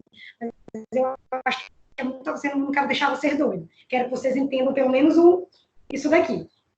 Se alguém quiser estudar mais a fundo, sempre tem os curiosos, a gente pode depois tirar as dúvidas, conversar, não tem problema nenhum, tá? Então, de novo. Professora. Oi, Antônia. Professora, então, no caso, uma pessoa que é O negativo não pode ter relação ou filho com uma pessoa do O positivo, que pode desenvolver essa doença que a senhora disse, da eristoblastose fetal? Pode, a diferença de fatores de RH pode desenvolver, sim, a doença, tá? Mas não necessariamente, não quer dizer que sempre ela vai ser, e deixando claro que o maior prejuízo é durante a segunda gestação. A primeira ainda vem tranquila. O problema é o segundo. E aí é interessante se fazer os exames antes de se pensar em engravidar, para você prevenir esse problema, porque ele é um problema prevenível. Como é que eu preveniria isso? Eu injetaria o sangue do pai, como Micheline fator, ou injetaria apenas um fator RH purificado na mãe. E aí a mãe começaria a desenvolver anticorpos para aquilo. E aí ela teria a gravidez tranquila, tá? Então, isso ele é prevenível. Isso aqui geralmente acontece quando você tem uma gravidez que você não previu, que você não sabe a tipagem sanguínea do seu parceiro, e por aí vai, tá? Então, ela é uma doença prevenível. Mas ela é uma doença bem séria, tá? Então, de novo, na maioria dos casos, a mãe é negativa, o pai é positivo. O bebê herda o fator positivo do pai e a mãe começa a reconhecer o filho como um corpo estranho, porque o sangue da mãe passa para o filho através da placenta. Com isso, começa a ter uma aglutinação das hemácias na criança e fagocitose lisa dessas hemácias, tá? E aí, no sangue fetal, as hemácias vão sofrer hemólise, a hemoglobina vai começar a ser liberada, as células de defesa vão migrar para a criança, tá? E aí a criança, quando nasce, durante esse problema, a criança vai ter algumas características. a criança vai ter icterícia, ela vai ter a pele amarelada, e a criança também vai ter o fígado e o baço aumentado. Por que que isso acontece? O que vocês acham?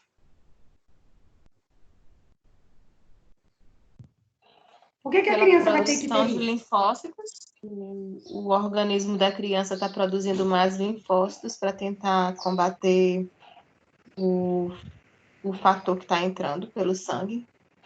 Isso justifica o quê? Tá certo, tá certo. Isso justifica o quê? Qual o sinal que eu disse? O baço aumentado. Isso, o baço e o aumentado fígado. Isso, excelente, Micheline, excelente. Então, como a criança está tendo que produzir, liberar mais células de defesa, lembra que o baço é um órgão do sistema imunológico, tá? Ela armazena, mata algumas células. Como a gente está precisando de mais células de defesa, o baço está aumentado. O fígado está aumentado, porque lembra que o fígado está relacionado à produção de hemácias, de células vermelhas. Então, o fígado aumenta, porque o sangue começa a se precipitar, o fígado começa a mandar produzir mais células do sangue pela medula óssea. Então, o fígado começa a trabalhar mais. O fígado fica aumentado por isso. Então, estou gostando, vocês entenderam? E, além disso, a criança fica com icterícia, porque a bilirrubina, ela não está sendo eliminada. Ela está sendo que a bilirrubina é o produto de degradação das hemácias. A bilirrubina, ao invés dela ser eliminada, ela está ficando estimulada.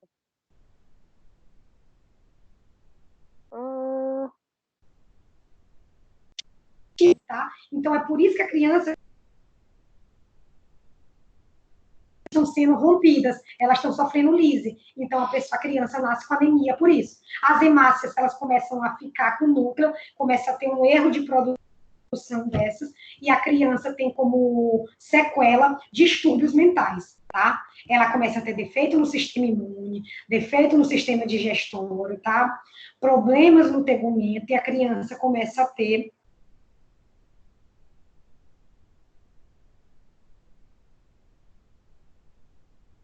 problemas no cérebro.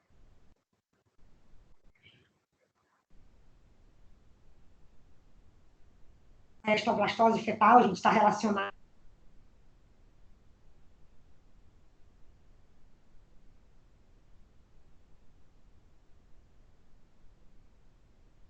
a tempo. Se não for tentado, a criança mentais permanentes, ou alguns danos nas áreas... Oi, falhou ainda ou está funcionando? Eu não ouvindo a última frase, não. Tá, eu repito, tem problema. A gravidade da eristoblastose fetal, tá? Está relacionado a promover um risco de morte. Porque algumas crianças que conseguem sobreviver a esse fator RH contrário, tá? Ela, quando nasce sem nenhum tipo de tratamento, ela pode ter distúrbios mentais, que são ou permanentes, ou pode ter dano nas áreas motoras do cérebro. E aí, isso acontece porque a bilirrubina, que deveria ser eliminada, ficou precipitada nas células neuronais, o que causa destruição. Então, a bilirrubina, que é o produto de degradação das células do sangue, que deveria ser eliminada, fica retida no corpo da criança. Isso justifica porque a criança fica com icterícia, e isso justifica porque a criança pode ter distúrbios mentais, porque essa bilirrubina, ao invés de ela ser eliminada, ela fica acumulada e ela começa a se depositar, principalmente nas células neuronais, tá? E aí a criança fica com distúrbios mentais. Claro que isso só acontece quando essa doença não é descoberta há tempo e não é feito um tratamento prévio, tá? É só para deixar claro para vocês. Isso antes matava muito. Hoje, com o avanço da medicina, a gente já sabe que ela é passível de tratamento. E aí, como é que a gente pode evitar o tratamento habitual da eristoblastose fetal, né? O que acontece? A gente vai substituir o sangue do recém-nascido por um RH contrário. Lembra que a criança ela veio com RH positivo do pai, e a mãe estimulou o negativo. É meio que o organismo da criança não sabe qual é o RH que ela vai desenvolver, porque ela está no fogo cruzado. E aí, para evitar que a criança tenha essas complicações no pós-nascimento, se injeta, logo que ela nasce, o RH negativo. E aí ela vai ser dessensibilizada, tá? Esse procedimento ele vai ser repetido por várias vezes durante os primeiros dias de vida da criança, né? Com a função de diminuir os níveis de bilirrubina e assim evitar as lesões cerebrais. Entendido? E aí a gente vai ter uma substituição das hemácias RH positivas, tá? Pelo RH negativo. Cadê vocês? Aqui. Só escutando, professora. Estão vivos, sobreviveram. Então me digam aí, o que é eristoblastose fetal? É a doença hemolítica do recém-nascido. É a doença hemolítica do recém-nascido. Ah, Mandita, vem com o conceito pronto. O que significa dizer isso? É que ele vai ter um RH herdado da mãe, do pai, só que a mãe tem um RH contrário, e aí o sistema imune vai entrar em choque, e aí para prevenir isso faz um RH contrário da mãe. Beleza. Por que que isso não é um problema na primeira gravidez e sim maior na segunda? A senhora falou, eu não prestei atenção.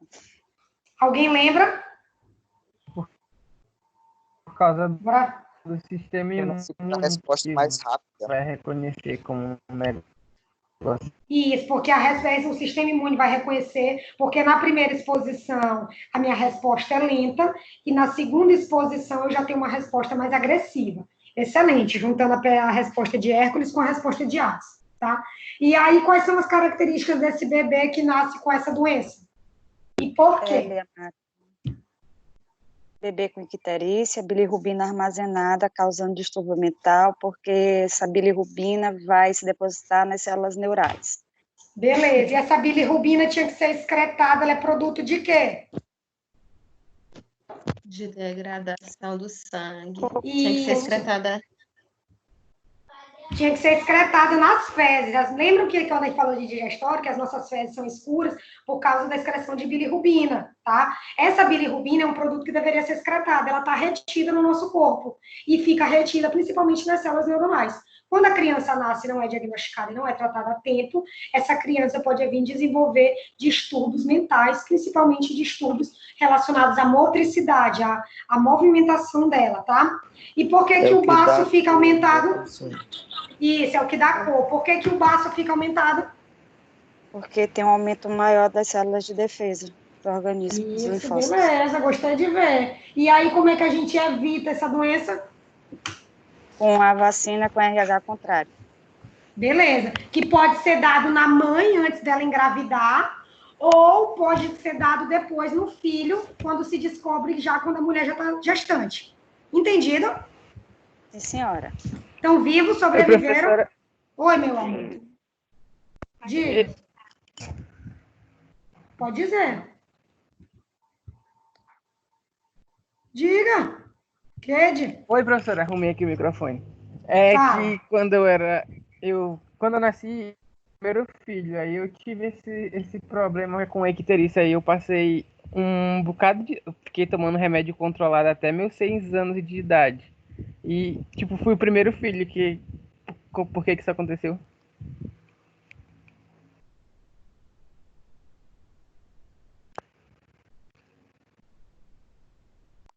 Oi. Tu foi o primeiro filho e tu nasceu com icterícia. É isso que tu tá me perguntando? Isso. Mas tu teve esse distúrbio porque a icterícia ela pode ser causada por outras coisas. Tu teve distúrbios neurológicos ou esse remédio que tu tomou foi para prevenir isso? Acredito que tenha sido para prevenir. Mas tu sabe se teus pais têm fatores RH contrários? Não. Não? Pois é, porque a icterícia ela pode ser causada por várias coisas, tá? Não necessariamente. Oi, amor. pode também ter ocorrido, não sei, né? Eu vou dizer o caso do meu filho. Meu filho nasceu com prematuridade tardia, que eles chamam, já com 36 semanas, que o certo é em 38 e 40. E ele nasceu com 36 semanas, nasceu com icterícia, e eu tive que expô-lo ao sol para diminuir essa bilirrubina nele. Isso, mas é isso que eu estou dizendo. Pode ser que a icterícia que a criança nasce, ela não necessariamente só está relacionada com a aristoblastose fetal, ela está relacionada com esse fato que tu está dizendo, ela está relacionada com algum problema sanguíneo, um excesso de produção de bilirrubina, um defeito de excreção das células sanguíneas, tá? E por aí vai. Claro que a gente está relacionado com problema sanguíneo, mas não necessariamente com a aristoblastose fetal, tá? Então, é isso. Mas tu pode ter segundo investigar, Hércules, legal, tá? Então, a gente tem que ver também se não foi um problema de imaturidade do teu fígado, se teu fígado não se desenvolveu adequadamente, ou se tu estava produzindo mais células sanguíneas do que o normal, ou se teu corpo estava com dificuldade de excreção, ou se tu tinha aristoblastose fetal, e por aí vai, tá? Então, não necessariamente é uma situação de aristoblastose. Icterícia pode ter várias coisas, tá? E é engraçado como a criança, quando nasce com icterícia, é feita aquela exposição à luz, né? E dependendo do que seja, rapidamente volta ao normal. Bora ver aqui.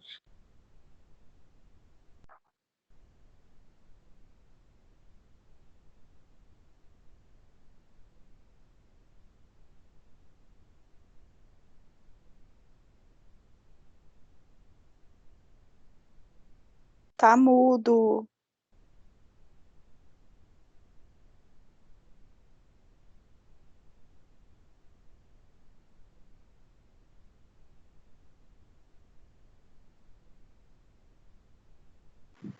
Professora. Ficou mudo.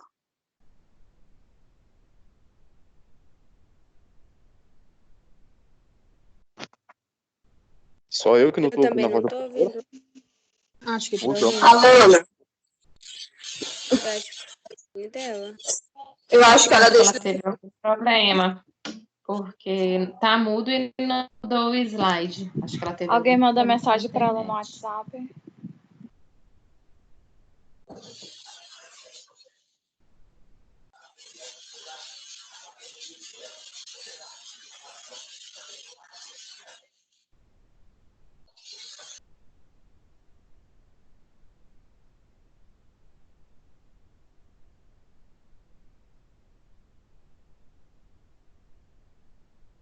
Eu acho que a internet da professora, porque sumiu a tela aqui do aplicativo.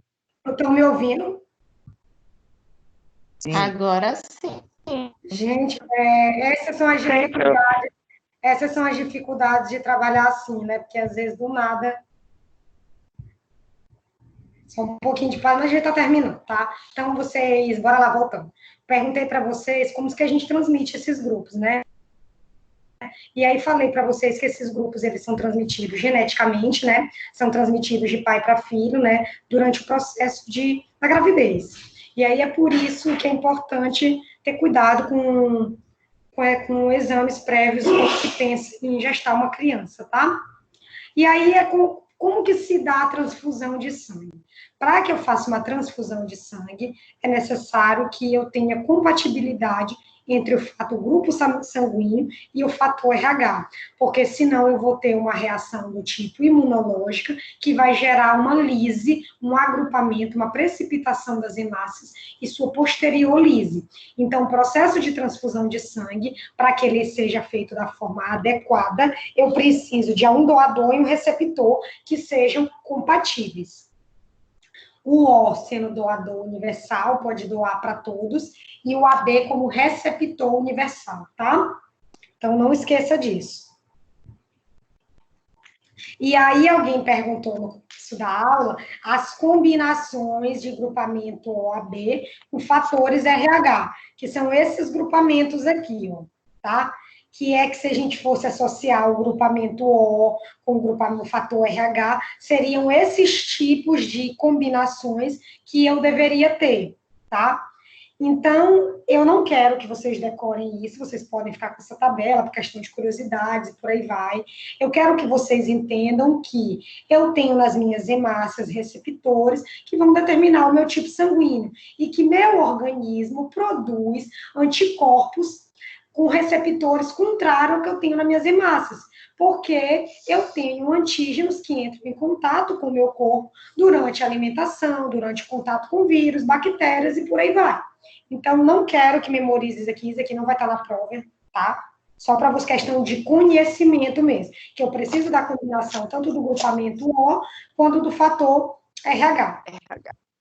E isso é importante quando a gente vai fazer uma transfusão de sangue.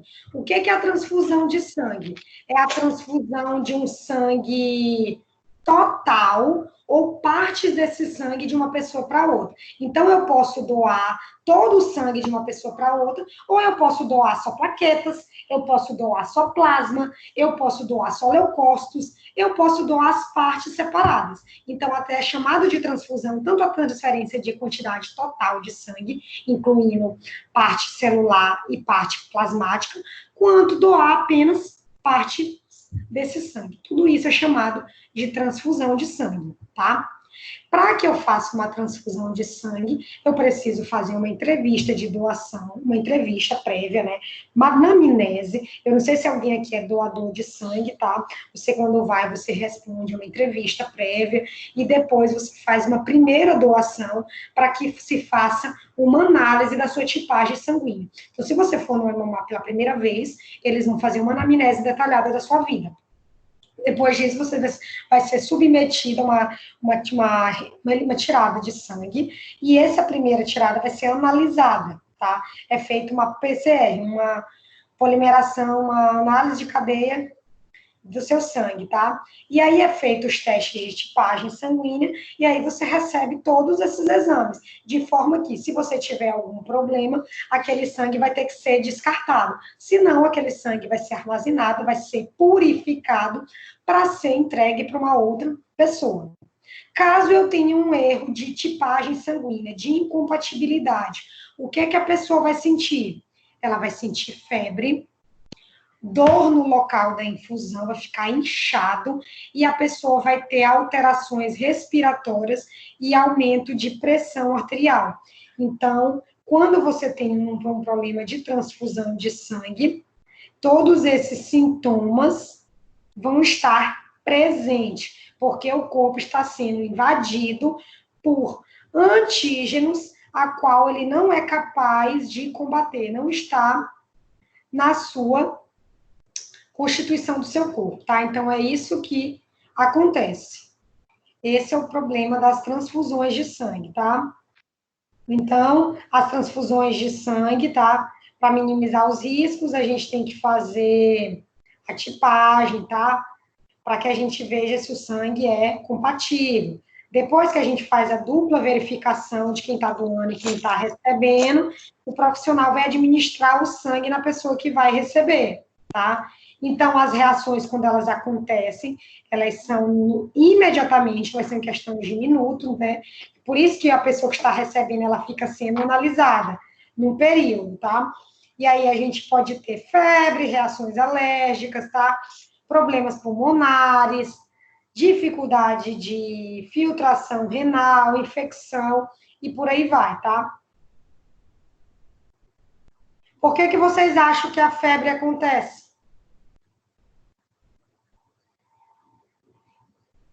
Porque é um processo inflamatório, professora?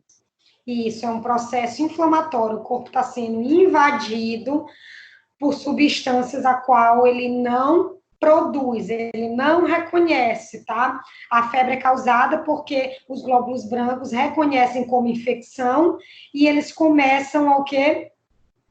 A liberar citocinas, marcadores inflamatórios, né? Que reconhecem aquilo como uma infecção. Beleza. Por que vocês acham que pode dar reação alérgica?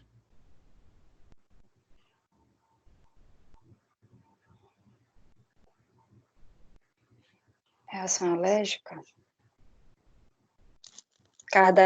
Acho que é heparina, sei lá.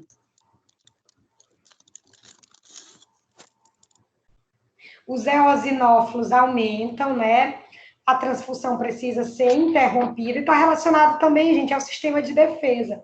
O nosso corpo não reconhece aquilo, é uma exposição a um agente estranho, começa a se disseminar, tá? Ao aumento das células de defesa. E aí as pessoas têm um aumento da reação alérgica.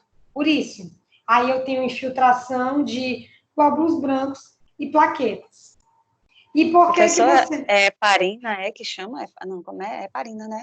Quando parina tem... é o quê? Não, como é que é quando tem reação alérgica? Não, é outro nome. Antihistamínico. Mas tem um nomezinho que eu estava lendo no portal, que tem até questões relacionadas a isso, que produz. Esqueci, vou já lembrar. Não, mas a parina é anticoagulante, tá? Eu não tô lendo. Lembra a palavra aí e dizer pra gente, tá? Outra reação que pode acontecer da transfusão, gente, é a lesão pulmonar, tá? Pode gerar dificuldade respiratória, tá? Vai ter dificuldade porque a quantidade de oxigênio que deveria chegar aos tecidos é insuficiente, porque eu estou tendo precipitação de hemácias. E essas hemácias contêm hemoglobina que carregam oxigênio. Se essas hemácias estão sendo precipitadas e sofrendo lise, o corpo vai estar recebendo pouco oxigênio. Então, é por isso que a pessoa tem alteração respiratória. E a pressão arterial fica aumentada, porque o coração tenta bombear esse sangue para todo o corpo. Ele sobrecarrega a sua função, mas não consegue distribuir adequadamente esse sangue. Então, é por isso que a gente tem essas alterações durante uma transfusão de sangue. Diz. É histamina. Histamina, isso. É uma substância... É por isso que eu estou dizendo, antihistamínica é quando a gente administra, quando a gente está com processo alérgico. É parina, porque eu estou doidinha. Não, acontece, não te preocupa, é muito nome. É muito difícil, são muitos nomes esse sistema hematológico. Vocês vão ver que no imune a gente fala de prostaglandina, de fator de necrose tumoral, de citocina A, citocina não sei o quê. Então, é muita informação. Por que a gente precisa saber por que essas coisas acontecem? Por que a gente falou lá no começo de isquemia, de hipóxia? Justamente por isso. Porque, por exemplo, como eu falei para vocês, as pessoas vai dar no laudo de óbito da pessoa que ela morreu por insuficiência respiratória gerada por uma hipóxia. E aí a gente, o que diabo é hipóxia? Eu não sei se algum de vocês esteve presente no congresso online de laser. É engraçado quando se fala de laser, né? Se falou de necrose, de apoptose, de citocinas, de não que. E a gente entende por que esse conhecimento básico é preciso. Porque a gente vai precisar lá na frente, tá? Então, resumindo,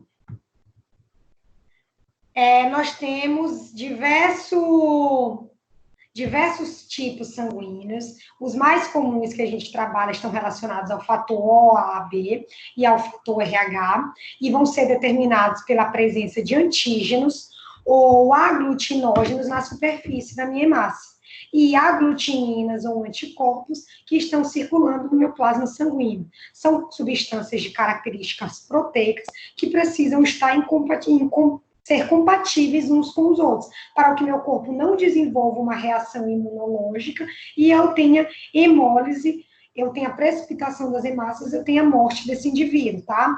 Eu tenho que ter consciência dessa tipagem sanguínea para evitar essas reações chave-fechaduras, reações imunológicas que podem levar o indivíduo a óbito. Quando essas reações imunológicas acontecem por erro de tipagens sanguíneas, essas hemácias elas vão se aglutinar, todo mundo se juntar num lugar e elas começam a ser rompidas, sofrer hemólise, porque as células de defesa começam a migrar para aquela região, com o objetivo de combater aquele defeito no nosso corpo. E aí a eristoblastose fetal é uma doença do recém-nascido, é uma doença causada por erro de compatibilidade do fator RH da mãe com o filho, que herda a tipagem sanguínea do pai. Essa doença ela é prevenível quando a gente faz os exames pré-natais, quando a gente descobre a tempo esse erro de tipagem, e pode ser tratada através de injeções de fatores de RH contrário no feto, né, para que ele consiga sobreviver. Geralmente é um problema maior na segunda gravidez, porque eu já tive um contato anterior. E aí, quando a criança nasce, ela pode ter distúrbios neurológicos, porque a bilirrubina se depõe nas células neuronais, a criança vai ter icterícia, porque essa bilirrubina não é excretada, começa a ser acumulada no corpo. A criança vai ter fígado e baço aumentados, baço, porque eu começo a eliminar e a produzir mais células de defesa, e o baço é um órgão do sistema imune, e o fígado aumentado, porque a bilirrubina, ele é secretado e deveria ser eliminada por meio do fígado. E além do que, o fígado controla também a produção das hemácias. E aí, por tudo isso, ela é uma doença séria, mas é uma doença prevenível, tá? E aí, Oi, meu amor. Diga. Tá, conclua. Quando a senhora concluir, eu tiro a dúvida. Não, pode tirar, já concluí. Eu não acompanhei a aula desde o começo, mas a senhora falou alguma coisa sobre quando a mãe é RH negativo? Não, é justamente isso, é a doença da eristoblastose fetal, incompatibilidade de fatores RH, por exemplo, o pai é positivo, a mãe é negativa e o filho vem positivo. O organismo da mãe começa a produzir fatores para poder eliminar aquele feto e produzir um aborto, porque é um corpo estranho. Na primeira gravidez, isso é uma manifestação mais leve. Na segunda, se isso não for diagnosticado, o aborto ele é quase que instantâneo, tá? Mas a gente começa a prevenir. Isso é uma doença conhecida como eristoblastose fetal. Beleza? Porque lá a gente fez um acompanhamento uma vez na maternidade, professor, e muitas crianças, quando a mãe tem um RH negativo, né? E ela não faz aquele tratamento com aquele... injeção do soro. Elas muito com lábios leporinos. Elas têm muita a incidência de lábio leporino nessas crianças, principalmente na segunda gravidez em diante, né? Sim, elas têm muitos defeitos de formação, tanto motores como... Excelentes aí, eu tinha até esquecido de falar. Viu, gente? A literatura relata correlação direta entre eristoblastose fetal e presença de lábio leporino, tá? Que é até uma coisa legal para quem gosta dessa área. Valeu, Adriana. Tinha até esquecido de falar isso, mas tá certíssimo, tá errada não. E aí, mas eu quero dizer que essa doença ela é prevenível, tá? Através de um pré-natal adequado e injeção na criança do RH contrário, tá? Pra gente, na mãe, na verdade, para que ela consiga suportar aquela gravidez, tá? Mas obrigada pela contribuição. Oi, amor. Volte ao slide 13º, por favor, só para tirar uma dúvida.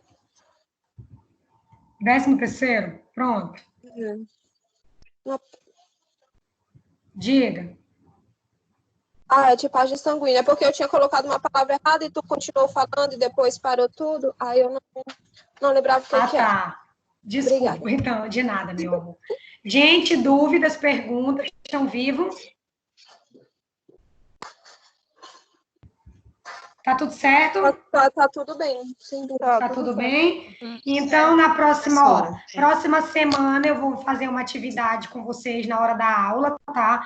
Então, avisem para os colegas que não estão participando, que na próxima aula a gente vai ter uma explanação do conteúdo e vai ter uma atividade prática, que, claro, vai valer ponto, tá? Então, avisem para os colegas que não estão entrando para tentarem entrar, porque quem tiver online vai ser legal, porque vai ter atividade, a atividade vai ser corrigida online. Quem não tiver vai ter que se virar e fazer, e eu vou dar poucas horas depois para poder completar a atividade, tá? Então, Micheline, eu vou fazer um aviso bem bonitinho para te colocar no AVA.